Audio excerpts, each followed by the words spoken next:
Assalamualaikum warahmatullahi wabarakatuh.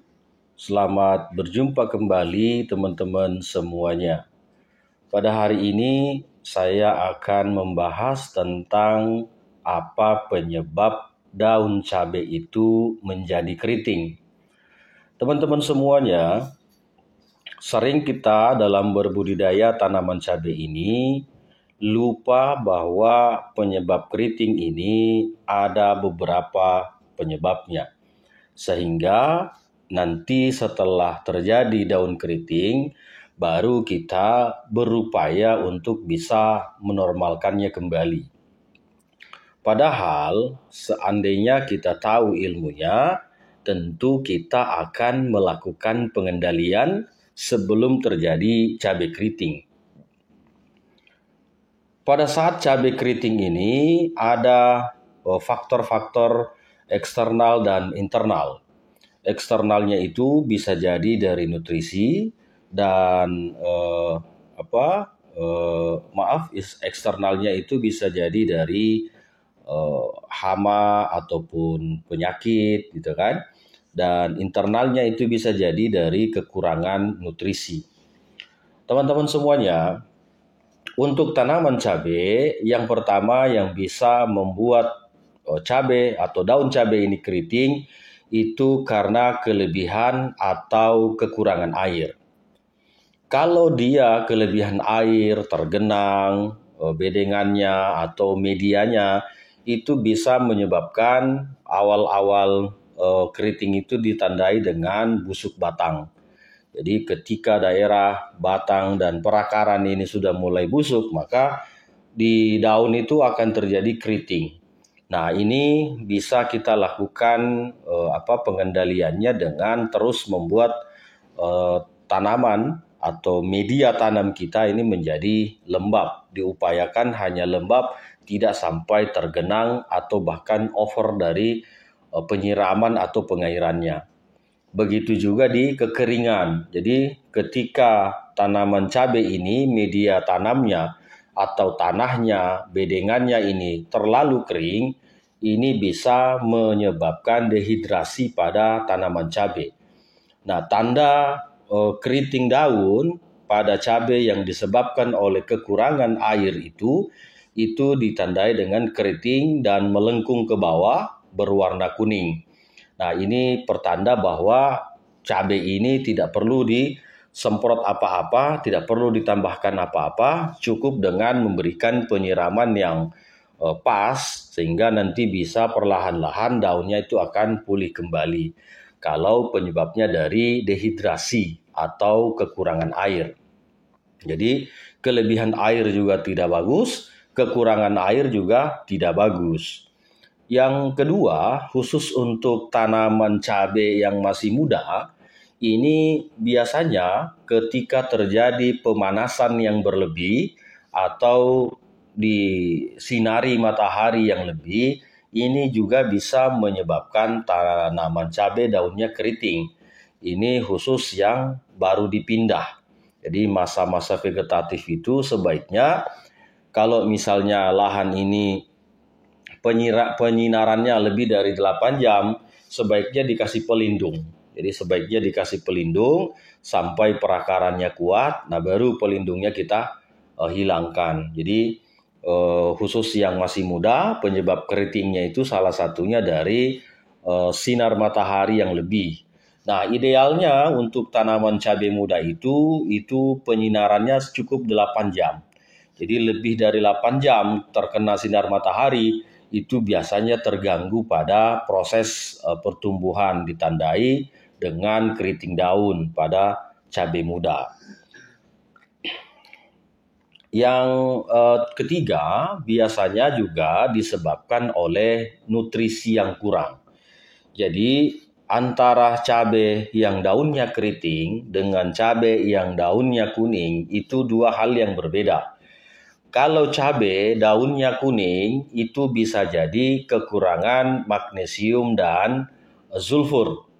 Tetapi kalau cabai daunnya keriting itu unsur nutrisi yang dibutuhkan itu lebih kepada kalsium. Jadi Nah, ini nanti dibedakan. Kalau misalnya cabenya keriting, itu kekurangannya unsur hara kalsium. Tapi kalau daunnya kuning, ditandai dengan bergaris-garis, itu kekurangan magnesium dengan sulfur. Jadi ini harus dibedakan. Nah, cara untuk memulihkannya itu lebih kepada memberikan pengocoran. Jadi jangan melalui semprot, tapi lakukan pengocoran ke areal perakaran supaya nutrisi ini cepat diserap oleh akar tanaman cabai. Nah, yang keempatnya itu dengan faktor hama. Jadi hama ini sangat berpotensi juga menyebabkan tanaman cabai kita itu terserang keriting daun. Nah, bagaimana metodenya? Jadi kalau apis, tungau, dan trip ini itu lebih kepada menghisap cairan. Jadi menghisap cairan nutrisi yang oleh akar dialirkan ke daun untuk membentuk pucuk atau daun baru. Nah, oleh si api, tungau, dan trip ini tuh dihisap cairannya. Sehingga itu membuat tanaman kita tidak sempurna dalam melakukan fotosintesis. Sehingga muncullah yang namanya keriting daun. Nah, keriting daun ini kalau dibiarkan itu bisa menyebabkan produktivitas menurun. Kenapa menurun? Karena proses fotosintesis daun ini itu tidak sempurna. Sehingga nutrisi-nutrisi yang tadinya bisa untuk mensuplai buah itu menjadi terhenti karena adanya faktor-faktor serangan dari hama tersebut. Tentu kita perlu melakukan analisis-analisis dari faktor-faktor yang menyebabkan daun cabai itu keriting. Nah, di antara beberapa penyebab ini banyak yang sudah melakukan riset. Misalnya kalau penyebabnya hama tentu harus diberikan insektisida ataupun akarisida. Tapi kalau misalnya kekurangannya dari nutrisi, nah itu butuh ditambahkan kalsium. Karena cabai tadi yang keriting itu ditandai dengan kekurangan unsur kalsium. Nah, teman-teman, apakah setelah diberikan pestisida ini, baik insek ataupun akarisida, terus si daun cabai yang tadinya keriting ini akan sempurna? Jawabannya tidak. Jadi daun yang sudah terlanjur keriting ini itu lebih bagusnya di pruning, dirontokkan daunnya. Kenapa? Karena untuk membuat dia normal kembali itu sudah agak susah. Jadi lebih bagus dirontokkan daunnya. Nah, apakah ketika misalnya dari penjelasan-penjelasan beberapa konten-konten ini setelah dirontokkan daunnya dia akan pulih lagi. Jadi hormon sitokinin di situ bisa berfungsi ataupun auksinnya bisa berfungsi. Pada dasarnya setiap tanaman ini kan memproduksi ketiga-tiganya. Memproduksi auksin, sitokinin, dan gibberellin. Jadi gibberellin ini lebih kepada buah, sitokinin ini lebih kepada pucuk-pucuk, dan auksin ini lebih kepada areal batang dan perakaran. Jadi pertumbuhan ini ada 3 hormon ini atau zat penumbuh tumbuh ini yang sering dipaparkan oleh teman-teman. Tetapi pada intinya, kalaupun tanaman cabai ini dirontokkan daunnya, apakah ada jaminan bahwa setelah tumbuh kembali dia tidak akan keriting lagi? Jawabannya tidak ada jaminan. Walaupun Anda sudah memberikan insektisida, memberikan akarisida, sudah merontokkan daunnya, kalau unsur penyebab ini tidak diselesaikan, tidak akan berhenti. Begitu nanti keluar daun, nanti keriting lagi. Karena apa? Penyebabnya kita tidak selesaikan. Contoh misalnya, kalau penyebabnya karena kekurangan kalsium, walaupun Anda merontokkan semua daunnya di situ, udah mempruning, memotong semua daunnya, tapi karena unsur kalsiumnya ini tidak diberikan, nanti pada saat tumbuh keriting lagi. Begitu juga kalau misalnya penyebabnya dari hama. Sudah dirontokkan semua, kalau Anda tidak menyelesaikan persoalan hamanya, trip, apis, dan tungau ini tidak diselesaikan, nggak bakalan bertahan lama, nanti dia akan keriting lagi. Begitu juga pada faktor-faktor terlalu banyak air atau kekurangan air. Ini semua harus dibereskan sebelum kita melakukan pruningnya. Jadi jangan mengatakan bahwa ketika kita sudah pruning nanti hormon sitokininnya bekerja, pucuknya bagus lagi. Iya, itu benar. Tapi setelah mekar semuanya, setelah daun sudah mulai keras, nanti dia keriting lagi. Kenapa? Karena penyebabnya kita tidak selesaikan. Jadi harusnya kalau kita mau mengendalikan itu, kenali penyebabnya. Kenapa daun cabai saya ini keriting? Kenali penyebabnya. Apa karena kekurangan air, kelebihan air, atau terlalu lama penyinarannya dalam satu hari, atau karena kekurangan kalsium, atau karena penyebabnya hama, trip, tungau, dan apits ini. Nah, kalau Anda tidak menyelesaikan di penyebabnya, Anda pruning pun ketika sudah tumbuh, nanti agak tebal daunnya keriting lagi. Seperti itu. Jadi ini ilmu bukan ilmu mahal, ini ilmu murah saja. Karena ilmu ini sudah saya paparkan beberapa lama ya. Sudah saya sering mengisi Zoom ataupun training-training. Ini ilmu biasa saja, bukan ilmu mahal. Jadi daun keriting ini banyak penyebabnya. Jadi salah satunya untuk mengendalikan itu kan penggunaan pestisida, baik yang kalau kimia ya, insektisida ataupun akarisida. Dan kalau misalnya penyebabnya kekurangan nutrisi, berikan dulu kalsiumnya. Jadi jangan langsung mentang-mentang sudah ini langsung pruning, jangan. Karena begitu keluar daunnya nanti karena kekurangan nutrisi kalsium ini belum diselesaikan, keluar daunnya begitu agak tebal keriting lagi. Jadi hati-hati di dalam melihat apa penyebabnya. Karena tidak semuanya ketika setelah di pruning itu selesai persoalannya, tidak. Jadi harus dicari dulu penyebabnya. Setelah ketemu penyebabnya, kendalikan dulu penyebabnya, selesaikan dulu penyebabnya, baru lakukan pruning. Kalau misalnya sudah disemprot, langsung di pruning semua daunnya, terus nanti dibiarkan tumbuh lagi, salah itu. Salah, kenapa? Karena begitu nanti daunnya sudah tebal, kekurangan kalsium ini tidak diselesaikan, maka pasti nanti akan keriting lagi. Jadi kalau hanya sekedar pruning itu gampang saja, sampai hampir semua orang menyampaikan itu. Pruning daun, rontokkan semua daunnya, itu bukan ilmu mahal, itu ilmu murah saja. Tapi yang paling penting, kenali penyebab dari keriting itu. Karena ada beberapa faktor. Bisa jadi karena busuk akar, bisa jadi karena serangan hama, tungau, apis, dan trip itu. Bisa jadi karena kekurangan kalsium. Jadi ketika sudah mengenali penyebabnya, maka lebih mudah untuk kita menyelesaikan persoalan keriting ini. Kalau kelebihan air, usahakan airnya dikeringkan. Kalau kekurangan air, usahakan airnya ditambah, volume penyiramannya, pengairannya itu ditambah supaya cepat ini terselesaikan keriting daunnya. Begitu juga kalau kelebihan air, kurangin, keringkan supaya perakaran ini bisa maksimal, tidak terjadi busuk batang gitu, tidak terjadi busuk akar seperti itu. Jadi teman-teman, kenali dulu. Untuk menyelesaikan keriting daun itu paling gampang. Dan kalau Anda sudah punya insektisida, akarisida, mesti clear. Kalau Anda punya kalsium dalam berbudidaya cabai, mesti keriting daun itu akan mudah diselesaikan.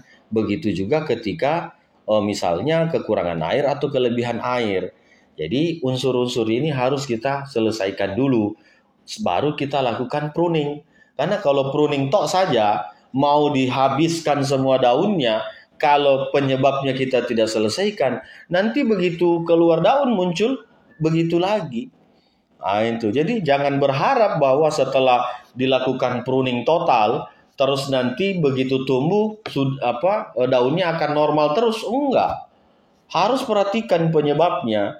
Jadi ibaratnya kalau misalnya kita sakit perut, harus kita selesaikan apa penyebab sakit perutnya, baru kita membeli obat gitu untuk menyelesaikan atau menyembuhkan penyakit itu. Nah, sama dengan keriting daun ini. Kenali dong apa penyebabnya. Setelah Anda mendapatkan penyebabnya, mesti kita akan melakukan langkah-langkah yang efektif supaya penyakit ini ataupun penyebab ini bisa kita sterilkan, bisa kita selesaikan. Sehingga tanaman kita ini bisa kembali normal. Teman-teman, untuk menjaga supaya tanaman cabai kita tidak terkena oleh penyakit ataupun keriting daun ini, sebaiknya lakukan langkah-langkah dari sejak sebelum tanam. Unsur-unsur yang dibutuhkan, misalnya magnesium, misalnya sulfur, misalnya kalsium, ini diupayakan diberikan di awal. Supaya hal-hal yang bisa menyebabkan kuning daunnya, menyebabkan keriting daunnya, itu bisa kita antisipasi sejak dini.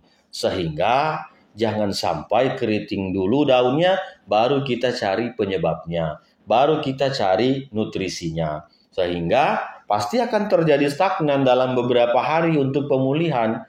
Nah, tapi kalau kita mengendalikannya di awal, ini pasti tidak akan terjadi keriting daun ataupun daun kuning. Jadi daun kuning itu bukan hanya faktor Gemini saja, virus Gemini.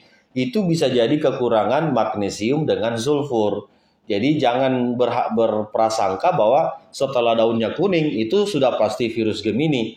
Tidak, banyak faktor gitu kan, termasuk kekurangan magnesium dengan sulfur tadi. Jadi teman-teman semuanya, saya berharap bahwa dalam berbudidaya cabai ini itu bisa lebih bijak, bisa lebih memahami apa yang harus kita berikan, apa yang harus kita kendalikan. Jadi jangan sampai kita ini berbudidaya cabai, sudah puluhan tahun menanam cabai, cara pengendaliannya saja kita tidak tahu. Unsur-unsur yang diperlukan cabai saja kita tidak tahu gitu. Nah, terus kita berbudidaya selama ini hanya mendengarkan kiri kanan kita, itu kan tidak profesional kan. Mestinya ketika kita memang fokus mau berbudidaya cabai, semua ilmu yang berkaitan tentang tanaman cabai ini harus kita kuasai di luar kepala. Supaya ketika kita melihat tanda-tanda pada cabai kita sudah bisa mengantisipasi dari sejak awal. Jadi jangan nanti setelah sakit atau nanti setelah terserang hama, baru kita nyari pestisida apa yang cocok, pupuk apa yang cocok. Jangan. Sebaiknya sebelum menanam itu, pelajari, kuasai matang-matang tentang ilmu cabai ini. Supaya nanti begitu kita sudah berbudidaya, tanaman kita menjadi sehat, tanaman kita menjadi maksimal gitu. Jadi membudidaya ini sudah di luar kepala. Nah, kita tidak perlu bertanya kiri kanan lagi, karena ilmunya sudah kita kuasain. Begitu teman-teman. Jadi tidak semudah itu Ferguson. Tidak semudah itu. Jadi jangan setelah mempruning daun cabai ini dianggap bahwa persoalan keriting daun itu sudah selesai. Tidak. Jawabannya tidak. Karena bisa jadi pucuknya terlihat normal semua, tapi begitu daunnya sudah agak tebal, nanti keriting lagi. Jadi kenali apa penyebabnya, kendalikan penyebabnya, selesaikan dulu di penyebabnya, baru kita lakukan pruning. Agar ketika daun muda ini tumbuh kembali, ini sudah bisa maksimal. Ini sudah bisa terkendali dari keriting daun tadi. Saya kira begitu teman-teman ulasan kita hari ini. Ilmu yang sangat murah ini, ilmu yang sangat gampang ini, sehingga tidak perlu dikatakan ini ilmu mahal. Ini ilmu murah sekali. Ini kami bahas sudah bertahun-tahun kami bahas tentang keriting daun ini. Jadi sangat simpel untuk mengendalikannya. Terima kasih teman-teman semuanya. Semoga bermanfaat untuk kita semuanya. Assalamualaikum warahmatullahi wabarakatuh.